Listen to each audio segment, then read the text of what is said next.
Hello, everyone. On behalf of the Business School of Logistics and Shipping, I extend a very warm welcome to Mr. Naveen Prakash, co founder, Global Logistics Solutions India Private Limited, one of the Thank, leading organizations in the freight forwarding industry. Global Logistics was incorporated in the year 2006 and has offices across 16 locations in India with a strong team of 300 logistics professionals.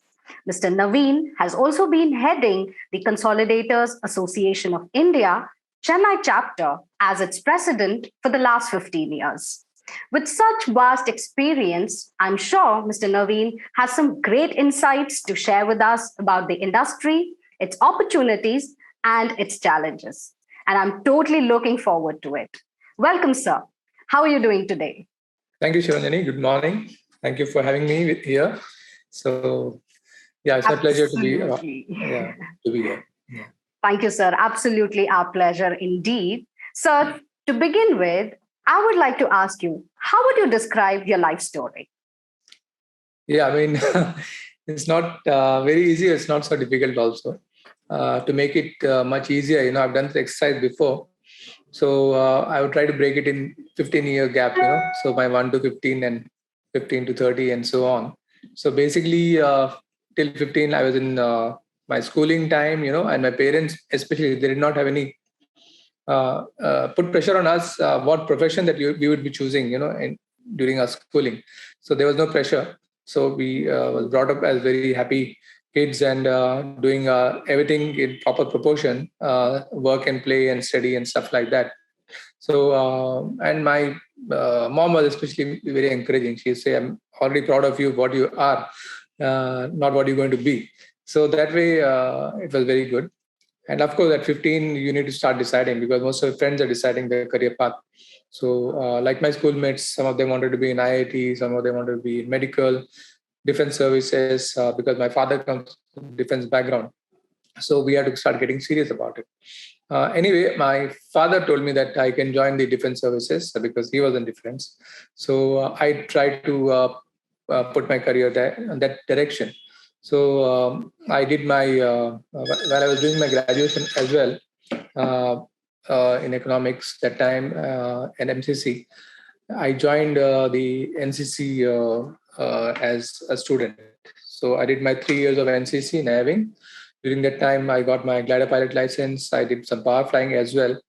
And but being in a college first time out of the campus, in the civil world, what you call. So I could see the markets. I could see certain opportunities where I also took part and did some part-time sales during my college to earn some pocket money, to buy some shoes or dresses or books, things like that. So I really got hooked on to this commercial side of it. I thought, why not I get into sales full time? It looks like more liberating compared to the other professions which were around the choices. So that's the time I took up this particular liking to sales and business. And I decided that I would get into it. So eventually I did my graduation and I joined a trading company in Kerala. I moved to Kerala from Chennai all alone. And it was a good company because they were importing a lot of stuff from Taiwan, especially electronic goods and computers and stuff. And everything introducing new to the market. Really exciting because I was trained very well to do that from the organization. And I took up as a good career path. However, the market, as you know, Kerala was very small during those days in 94, 95. It was very small. And I thought that I need to move to a bigger market. So I came back to Chennai. Obviously, I was looking for a job in an electronics kind of a business, but there was an opening in a company called Freight Systems. So they were setting up in 1996. It's a Dubai-based company. However, they were very stringent in their picking up the people.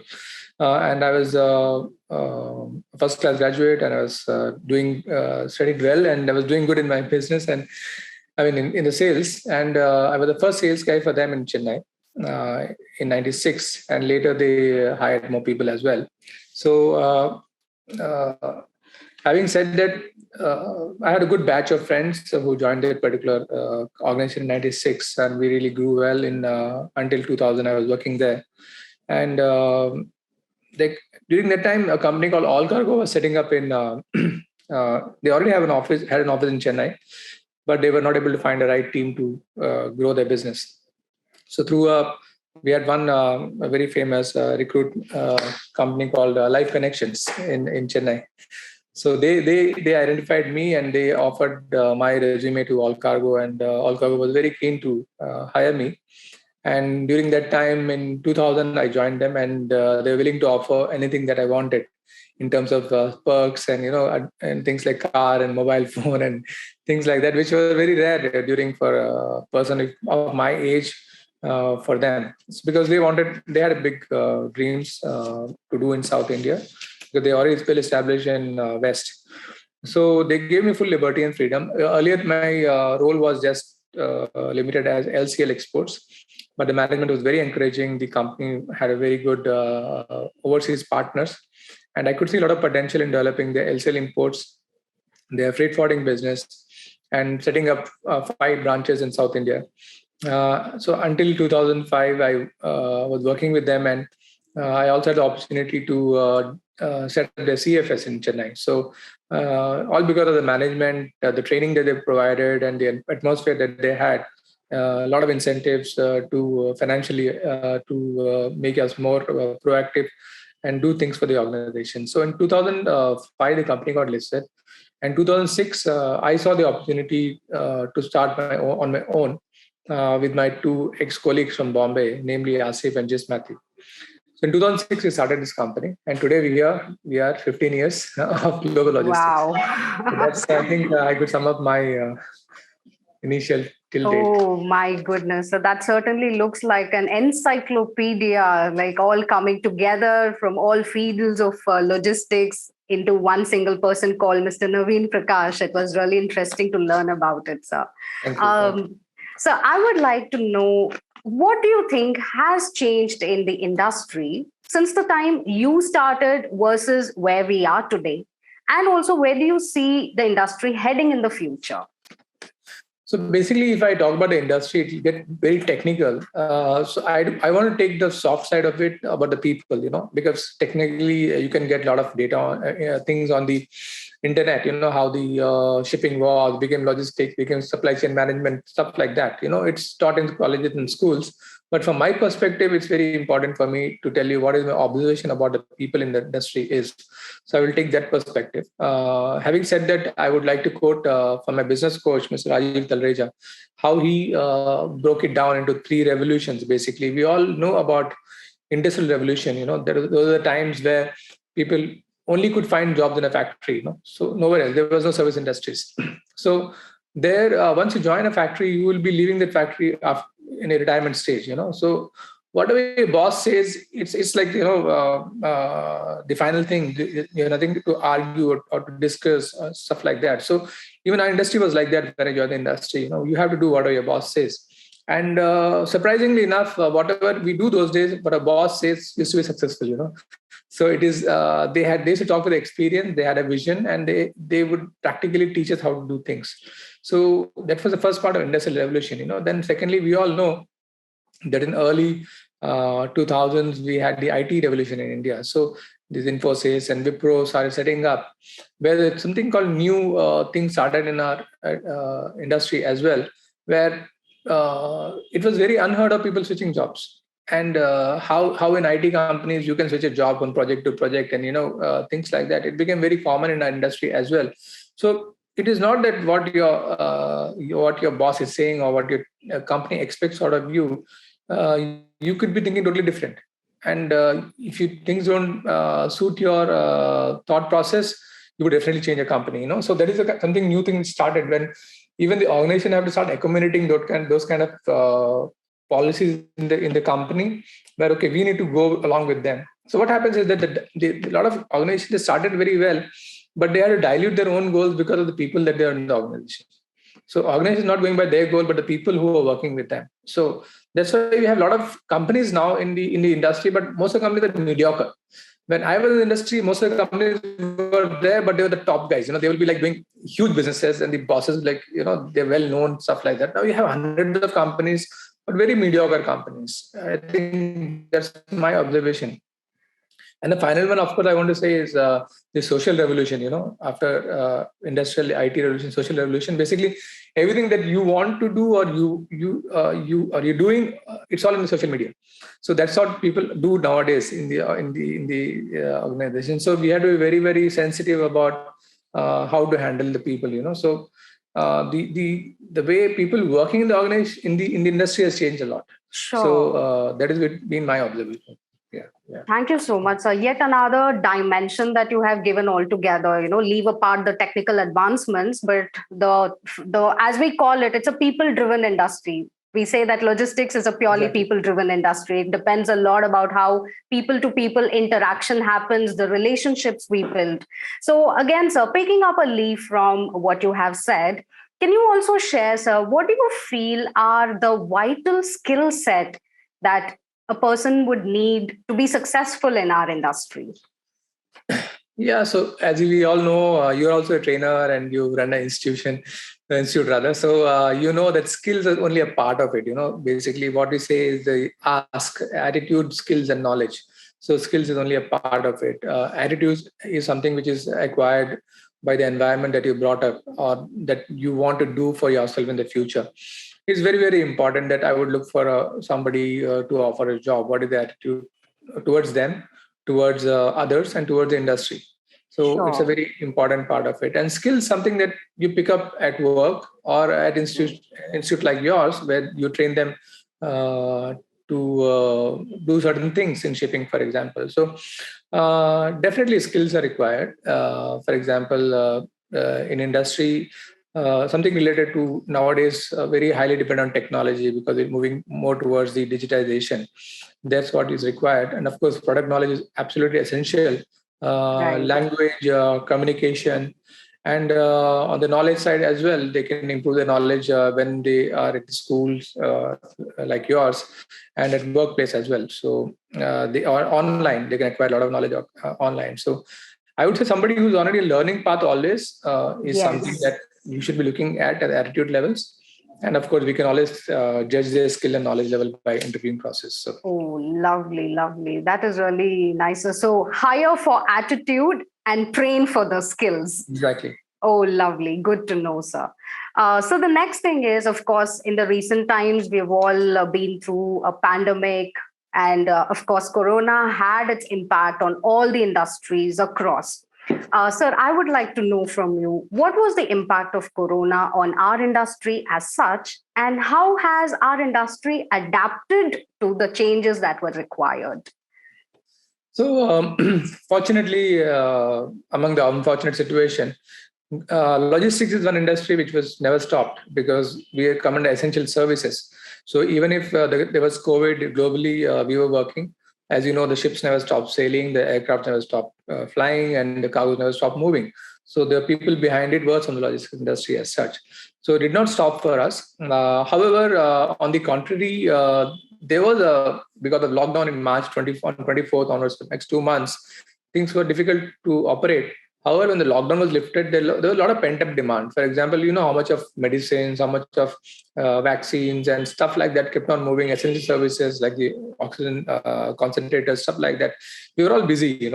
And once these COVID restrictions were lifted up in US and Europe, there was a lot of pent-up demand in those countries. And the global economy boomed again by 15%, 14%. So we have a lot of jobs in our hands. So in fact, we are doing more work than what we're doing in 18 and 19 at this moment of time. So business-wise, it's not impacted negatively. It's only done positive. A lot of companies have made a lot of business. As you know, lines are making billions of dollars of profits. Similarly, it's trickling down to everybody else in the chain. So only thing which has changed today is, again, I would say about digitization. And work from home is only a part of it. It's not like come to our industry completely. And I don't think it's required also, because as long as we have a hybrid kind of work atmosphere. Otherwise, I would say things have changed only positively for post-COVID. Oh, that's really nice to know, sir. So I'm quite intrigued to know, you being an entrepreneur yourself, would you like to throw some light on the opportunities that the industry offers for self-employment, sir? I mean, sure. Logistics people in currently who own the companies, they always complain that there is no entry barriers to the industry. Anybody can start their own company.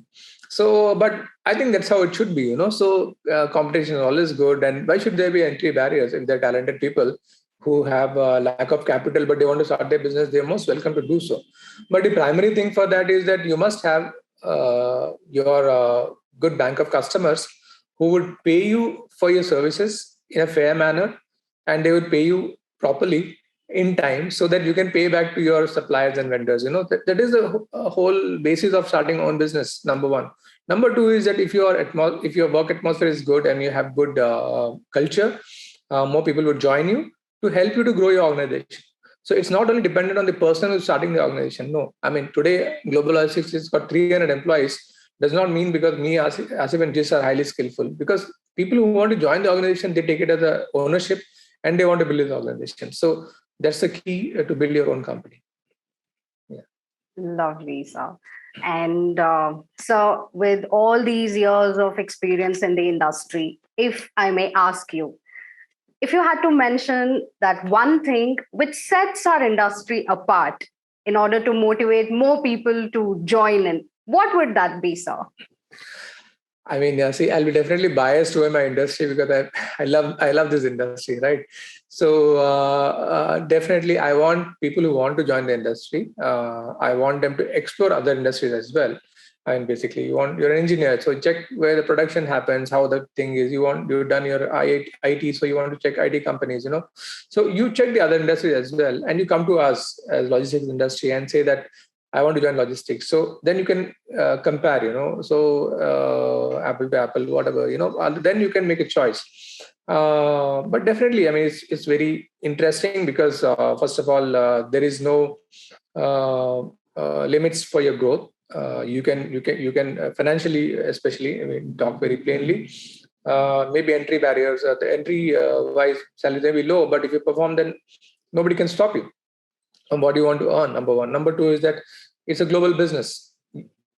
The kind of processes that we do in India for documentation or operation, container booking or offloading, this stuffing, it's globally done everywhere. It's done the same way in US, same way done in China, same way done in Singapore. So if you learn it here, you can do anywhere in the world. So in fact, if you learn in India, you can do anywhere in the world because everywhere in the world is very process driven. And if you are good in technology, you can adapt very fast. So I would say that definitely is one of the good industries. Lovely, sir. Yes. So one skill makes you ready globally. So you learn here and then you can go and perform across the globe. In fact, we also tell our students who join us, you can go work in Mauritius and Maldives if that's what you aspire to do, because without logistics, nothing would reach those places. So, just to keep it on a lighter note and giving it a twist of motivation. So that was really nice, sir. And sir, I would now like you to share about your organization, a little more about your organization, your growth plans, and what is it that Global Logistics is heading towards?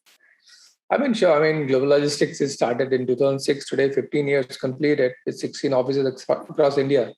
So we have 300 people and serving customers for taking care of the LCL, FCL, air freight, and project requirements. So it's a full-fledged company. Customers can walk in and choose whatever service they want to choose from us. So we are ready for that. And as I said, last couple of years has been very good for the organization. So we are very much cash positive. So as long as talking about future is concerned, we are very keen to grow after 15th anniversary of us. We're just celebrating now, and a lot of plans are there for expansion.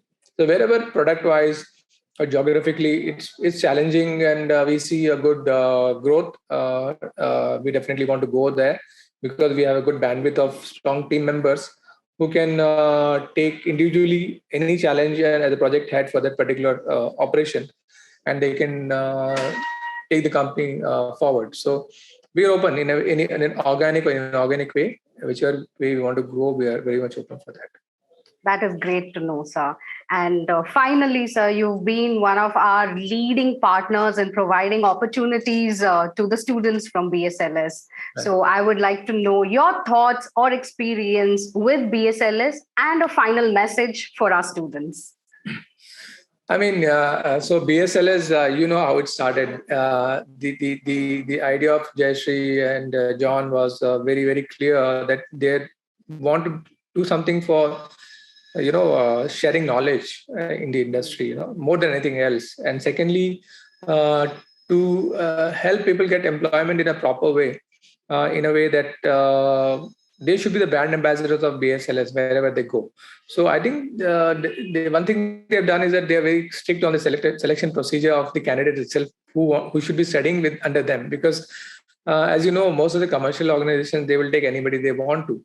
But I think that's why BSL is not compromised. And we have hired people from the first batch, and they're still working with us. So I mean, nothing more to say, So, and I think that we would be taking more people as well. So, more importantly, it's a passion what you guys put into the organization, and never thinking about the the top line or the how many students are studying here. I think it's more about the quality than the quantity that you're talking about, which is what is required for the industry at this moment of time. So I would definitely say, especially to your students, is that they are with very good coaches and guides, and the certificate is what really is going to matter for their future. Because today it could be a postgraduate degree from one of the institutes to do logistics, but definitely after 10-15 years, how they say tomorrow for I'm IAM pass out, definitely they would also say that we are BSLS pass outs. So I ask them to grab the certificate and keep it very safe.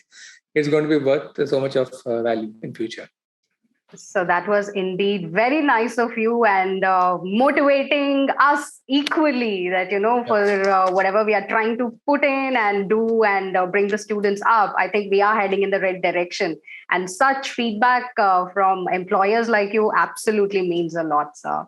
So, sir, on that note, I would really like to thank you for taking time out and spending this amount of time with us and sharing your insights. Absolutely, it was great talking to you, sir. And on behalf of BSLS, once again, I wish you and Global Logistics all the success ahead, sir. Thank you so much. Thank you so much. Nice talking to you, sir. Thank you. Good day, sir. Good day. Take care.